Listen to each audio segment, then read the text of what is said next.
शक्तियों से ही शक्ति मांगते हैं कि नहीं मांगते हैं? शक्ति से। जब ज्ञान का बोध हो जाता है, जैसे भक्ति करते हैं, पता है सभी कहते हैं ज्ञान का फल, भक्ति का फल क्या मिलता है? ज्ञान नहीं, ज्ञान का फल क्या मिलता है? भक्ति। उल्टा है। हम सभी क्या बने थे? ज्ञानी। ज्ञान ले लेके ध्यान लगा रहे थे। जब उस ज्ञान का बोध हुआ तो हम क्या मांगते हैं? क्या मांगते हैं? जब हम पहचान जाते हैं उस स्वरूप को जिसके लिए हम घरों से अपने निकल चुके जाने अनजाने में, जिसको ढूंढने, चाहे बाबा को ढूंढने, दादी को ढूंढने, भगवान को ढूंढने, चाहे भगवती को ढूंढने, तो जो स्वरूप, उस स्वरूप का साक्षात्कार होता है। जब आप ईमानदार होते हो तो जरूर वो शक्ति आपको मिलेगी, तो किसी स्वरूप के द्वारा ही मिलेगी ना। आप शरीर में हो तो शरीर रूपी रथ के ही द्वारा तो मिलेगी। यही पाठ तो पढ़ाते हुए सभी आए कि अनेक जीव जंतु में भगवान थोड़ी ही है, भगवान की शक्ति। पाठ पढ़ा दिए सभी लोगों ने, लेकिन प्रवेशता होती है सब में, ये याद रहे। जिसको कंट्रोल करना बोलते हैं, कंट्रोलर।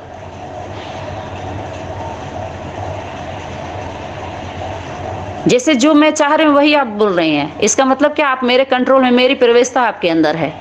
इसको इस रूप में भी समझ सकते हैं। अकेले अकेले का कोई यात्रा नहीं होती है, कोई जीवन नहीं होता है। जीवन होता ही नहीं अकेले का, एक दो का होता है। एक दो की बात आई थी यहाँ पर। और गहराई में जाइए और सूक्ष्मता में जाइए। तो हम सभी क्या कर रहे थे? ज्ञानी बने हुए थे। वास्तव में वो ज्ञान नहीं था, वो भक्ति थी हम लोगों की, लेकिन अपने को ज्ञान समझ लिए थे, ज्ञानी समझ लिए थे कि हम ज्ञानी हैं। तो सरलता से एक दूसरे से जब मिलते हैं तो कहते हैं भाई जी आप कितने दिन से ज्ञान में चल रहे हैं? यही पूछते हैं ना। माता जी आप कितने दिन से ज्ञान में हैं? अब इस शब्द को अगर पकड़ते हैं, कितने दिन से ज्ञान में है, इसका मतलब क्या हुआ? बात ये नहीं है कि आप कितने दिन से ज्ञान में है, आपके अंदर ज्ञान कितना है, बोध कितना है उस स्वरूप का। जो ज्ञान आप सुना रहे हो, एक एक शब्दों का बोध स्वरूप है। प्रयोग किया है उस बोध, उस पॉइंट का? नहीं प्रयोग किया है, इसीलिए योग नहीं लगा, भोग शुरू हो गया। क्योंकि प्रयोग ही नहीं किया किसी ने। योग लगना माने जुड़ना। उस शब्दों तक क्यों रह गया? जुड़े क्यों नहीं? सरल सहज यात्रा क्यों नहीं हुई? कठिन क्यों बन गया? सबकी अवस्था नीचे क्यों गिरती गई? क्योंकि जो ऊंचे वाला आया हुआ है वो नीचे की तरफ ध्यान दिला रहा है कि नीचे देखो, पहले धरती, अपने नीचे, अपने सामने देखो।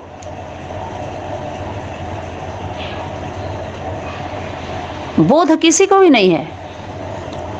सभी एक दूसरे को विधि बता रहे हैं, योग की विधि। अब विधि है तो योग कैसा? तब फिर सहज सहज सरल राजयोग फिर कहाँ रहा? क्वेश्चन पूछ रहे हैं, जबकि वास्तव में क्वेश्चन कौन पूछती है? कौन पूछ रही? अधिकार क्वेश्चन पूछने का किसका है? क्वेश्चन पूछने का अधिकार किसका है? बोलो जल्दी आप सभी। गीता माता का, मातृशक्ति का। क्वेश्चन पूछेगी तो माता पूछ सकती है, या तो उसका बच्चा। टीचर वही है और असल स्टूडेंट वही है, और उसके बाद जो 8 हैं, 12 हैं, 16 हैं कार्यकर्ता, 108 भी समझ लो। तो अभी तो छोटे रूप में आप आ जाओ। क्वेश्चन पूछने का अधिकार उसका है, जिसका नाम लेकर के आप कमा खा रहे हो। इतने लोगों को क्या किए हो? भटकाए हो, खुद भी भटके हो। वो पूछेगी, क्योंकि जो आप बता रहे हो आपके जीवन में है ही नहीं है। किसी ने माता गुरु किया ही नहीं है, माता आगे है ही नहीं है। सनातन धर्म की निर्धारणा है, न 20 बातों का होमवर्क पूरा हुआ। पूछा जा रहा है भगवान कहाँ है, पता ही नहीं है। मरे हुए का कोई फोटो दिखा रहा है, कोई बिंदी की बात कर रहा है। आज साकार में सारा चल रहा है इस धरती पर। आप बताओ, ये चोरी नहीं है? ये चोरी नहीं है? अध्यात्म जगत का ये चोरी नहीं है? आध्यात्मिकता की बात करते हैं सारे। तो सभी लोग क्या बने थे? घरों से क्या निकले थे? घरों से क्या करने के लिए निकले थे? ज्ञानी बन के निकले थे, लेकिन ज्ञान है नहीं। ज्ञान समझ लिए थे अपने आप को कि हम ज्ञानी हैं, लेकिन इसको ज्ञान नहीं कहेंगे। न तो जितने भी स्कूलों में आप सभी गए हो वो भगवान का स्कूल था, न भगवान का परिवार था, न भगवान की वहां बातें थी, न भगवान था। अच्छी तरह के साक्षात्कार और साक्षात कर लेना इस शब्दों का, इस स्वरूप का, भूत उतर जाएगा। कपूतों, प्रकृति माँ का अपमान करने वाले, उसके अधिकार पर कब्जा करके सबके नब्ज पकड़ने चले हैं सारे, लेकिन तुम्हारी नब्ज को पकड़ ली है प्रकृति माँ, जिसके स्टेज पर बैठे हो।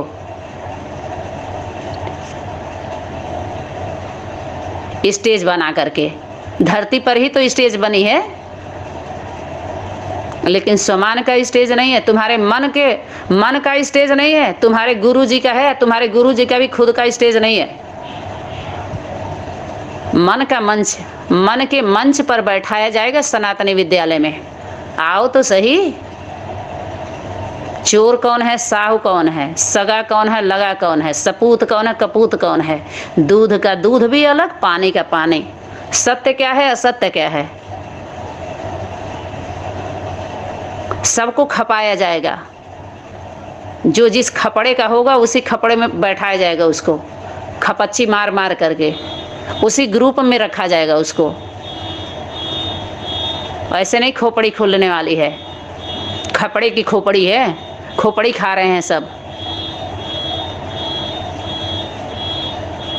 असुरों के संगठन में अब तक खपते खपते बुद्धि खप गई सबकी, कमजोर बन गए। तो सब क्या बनने निकले थे, ज्ञानी। अब ज्ञान तो मिला नहीं, इसलिए ध्यान लगा नहीं, तो उसी का फल क्या मिलता है जब बोध होता है उस स्वरूप का। जो ईमानदार होते हैं उन्हीं के जीवन में ऐसा घटना घटित होता है। तो उस ज्ञान का फल क्या मिलता है? वास्तव में वो भक्ति होती है, लेकिन अगर उनके स्वरूप को लेते हैं, चलो पॉजिटिव कर लेते हैं, उसका फल क्या मिलता है? भक्ति है। वो भक्ति का फल ज्ञान मिलता है, अर्थात बोध हो जाता है उनको उस स्वरूप का। तो क्या मांगते हैं पता है? ज्ञान का बोध होता है तो भक्ति मांगते हैं लोग अपने गुरु जी से।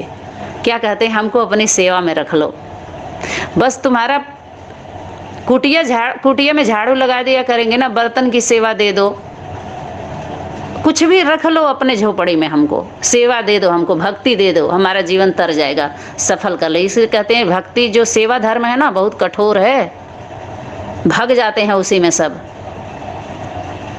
गुरु जी की परीक्षा में सब पास नहीं होते हैं चेले चपोड़े, क्योंकि अधिकारी नहीं होते हैं सब। बहुत सारा दृष्टांत आता है, गुरु जी लोग परीक्षा लेते हैं। जब एक गुरु जी थे, गुरुकुल में बैठे थे, ऐसा दृष्टांत आता है। गुरु जी थे तो उनके गुरुकुल में जो शिक्षा के लिए बहुत सारे चेले उनके इकट्ठा हो गए उनसे दीक्षा लेने के लिए। तो बहुत लोड पड़ रहा था उनके ऊपर गुरु जी के। तो सोचे अब परीक्षा लेना जरूरी है। ऐसे ही पलने लग रहे हैं ना, जिसको दृश्य आया था उसमें ब्रह्मा बाबा दादा लेखराज के, उसमें जब संख्या ज़्यादा हो गई तो सिर्फ कितने उसमें ऐसे थे जो खा पी रहे थे आराम से, करना धरना कुछ भी नहीं था।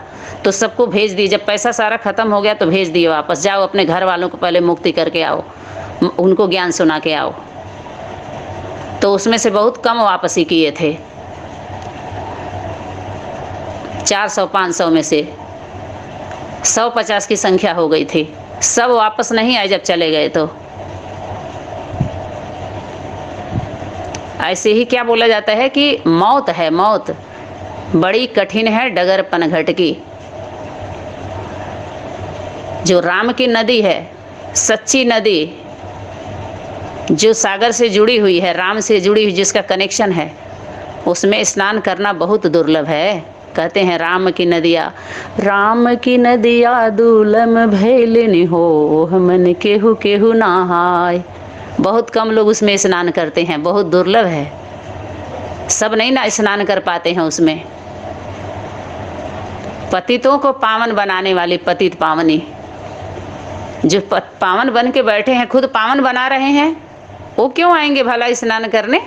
क्यों बुलाया जाएगा उनको? क्यों आमंत्रित करोगे? जो पतित पावनी गंगा बन के बैठी हैं, तो सब स्नान नहीं कर पाते। ये वो नदी नहीं है। ईमानदार नहीं रहोगे तो डुबो देगी उसमें, ये भी जान लेना। किनारे आते ही इसलिए तो डर रहे हैं सभी। सच्चाई सफाई नहीं है, ईमानदार नहीं है, इसलिए जमादार बने हुए हैं। जमादारों के जो जमींदार हैं वो जमादार बने हुए हैं, जो मालिक हैं वो नौकर बने हुए हैं। इसीलिए इशारा था, बाप दादा बच्चों की मेहनत देख उनको रहम आ रही है।